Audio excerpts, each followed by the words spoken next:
નમસ્કાર દર્શક મિત્રો, હું છું રૂપલ લુણાઈચિયા. સાંભળ્યા ન્યૂઝમાં આપનું સ્વાગત છે.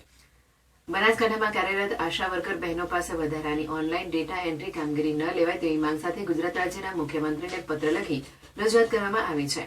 આશા વર્કર બહેનો આરોગ્ય વિભાગની મહત્વની કડી તરીકે માતા અને બાળ આરોગ્ય, રસીકરણ, પ્રસૂતિ પૂર્વ અને પછીની સેવાઓ તેમજ વિવિધ આરોગ્ય જાગૃતિ અભિયાનોમાં મેદાન પર સતત સેવા આપે છે. હાલમાં આશા વર્કર બહેનોને તેમની મુખ્ય જવાબદારીઓમાં ઉપરાંત વિવિધ એપ્લિકેશન્સ અને પોર્ટલ પર ઓનલાઈન ડેટા એન્ટ્રી કરવાની કામગીરી સોંપવામાં આવી રહી છે, જેના કારણે તેમનો કાર્યભાર ખૂબ વધી ગયો છે. ઘણા વિસ્તારોમાં ટેકનિકલ સુવિધાઓ, ઇન્ટરનેટની અછત અને યોગ્ય તાલીમના અભાવે બહેનોને મુશ્કેલીનો સામનો કરવો પડે છે. રજૂઆતમાં જણાવવામાં આવે છે કે આશા વર્કર બહેનો પહેલેથી ભારે જવાબદારી નિભાવે છે. તેમની પાસેથી તેમની ઓનલાઈન ડેટા એન્ટ્રી જેવી વધારાની કામગીરી દૂર કરી આ કામ માટે અલગ સ્ટાફ અથવા યોગ્ય વ્યવસ્થા કરવામાં આવે તેવી માંગ કરવામાં આવી છે. આશા વર્કર બહેનોએ તેમની મુખ્ય આરોગ્ય સેવાઓ પર ધ્યાન કેન્દ્રિત કરવાની તક મળે અને તેમની કાર્ય પરિસ્થિતિ સુધરે તેવી આશા સાથે મુખ્યમંત્રીને આ પત્ર પાઠવવામાં આવ્યો હતો. ઓકે બેન, શું પ્રશ્ન છે આજે, શું રજૂઆત છે?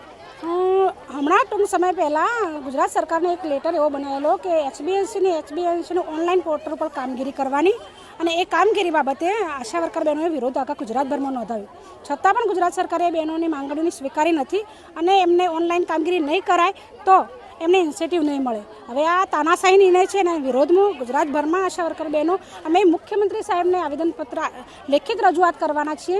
કારણ કે મોદી સાહેબ જ્યારે ગુજરાતમાં મુખ્યમંત્રી હતા ત્યારે અમને કહ્યું કે મારી વહાલી બહેનો મને વોટ આપી અને મને મોકલો, અને તમારી જ્યારે પણ જરૂર પડે ત્યારે મને એક કાગળ લખજો. ત્યારે આ ગુજરાતના તમામ આશા વર્કર બહેનો આજે કાગળ થકી પોતાની રજૂઆત લખવા આવે છે અને એમની વેદનાઓને રજૂઆત કરવાના છે કે આ બહેનોને ઓછા વેતનમાં કામ કરાય, ઇન્સેન્ટિવ મામૂલી મળી રહે છે, છતાં આ બહેનોને ફરજિયાતપણે કામ કરવાની દબાણ કરે.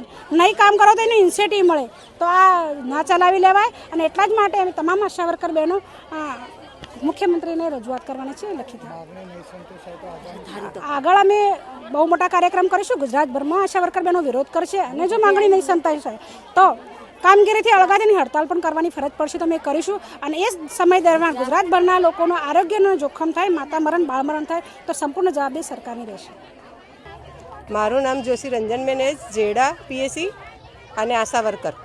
અમને એચબીએનસીની એ કામગીરી ઘેર ઘેર જઈને 7 વિઝિટો કરતાં અમારો કેટલો ટાઈમ નીકળે, અને એચબીવાયસીની પણ ઘેર જઈને વિઝિટો કરવાની, વત્તા આભા કાર્ડનું બી અમારા ઉપર બધું ઓનલાઈન કામગીરી અમારા ઉપર કેવી રીતે કરવી. જે બહેનોનું કામગીરી આપેલી છે બહેનોને અને ભાઈઓને, એ બધી અમારા ઉપર આશા ઉપર થોકી દીધી છે.